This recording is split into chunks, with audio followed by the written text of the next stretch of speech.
Hi, folks. This is Don Meissner with the North Country Fishing Report. You know, I want to give you, again, we got a whole year of fishing coming up, and I wanted to pass on another thought that I think could make you catch more fish.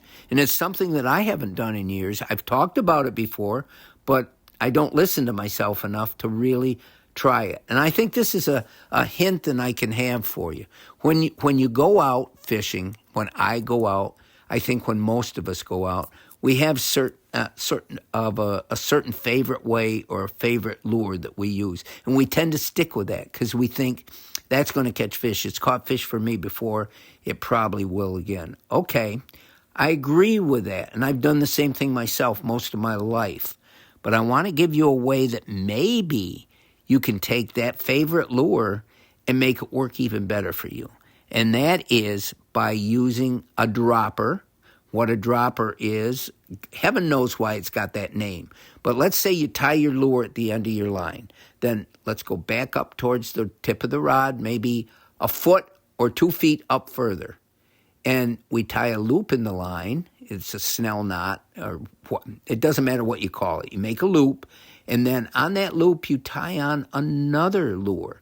But let's say it's the same lure if you want. You tie another lure, but a different color.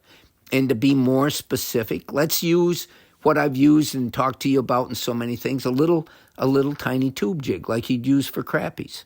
Okay, so you put another one up above, but a different color, or maybe a different size. And now you have a chance that if the fish doesn't want the first one, it sees this second one coming along. Maybe that's got a different color, a different pattern to it, and the fish go, I think I'll hit that.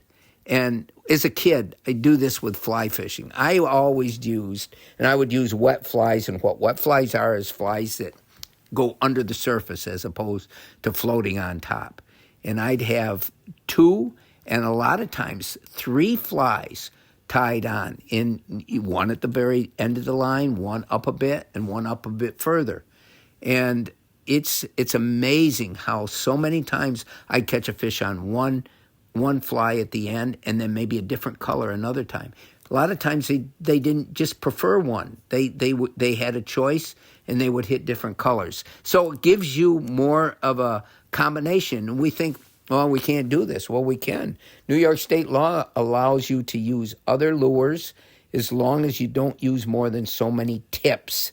In other words, there's so many hooks on the lures. Treble hooks are on a lot of lures. A single hook is on some of the lures I'm talking about, and I think it's the easiest to fish this way using a single hook. So instead of just having one lure going down there for the fish, have 2 or 3. And here's what it really represents too. It represents more of a school of fish going along, and that's a lot of times what will irritate or ignite the interest in a predator to hit. If it just sees one go by, maybe not so much. But 2 or 3, hey, that's a group of fish, and maybe I ought to get in on this. Maybe I can get a couple of them.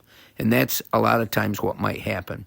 It really is an effective way. They've got rigs out now that try to look like a school of fish. They're called Alabama rigs or umbrella rigs. And it's always been a popular thing in saltwater. But I'll tell you what, I really believe I could catch more fish doing this. Will I make myself do it?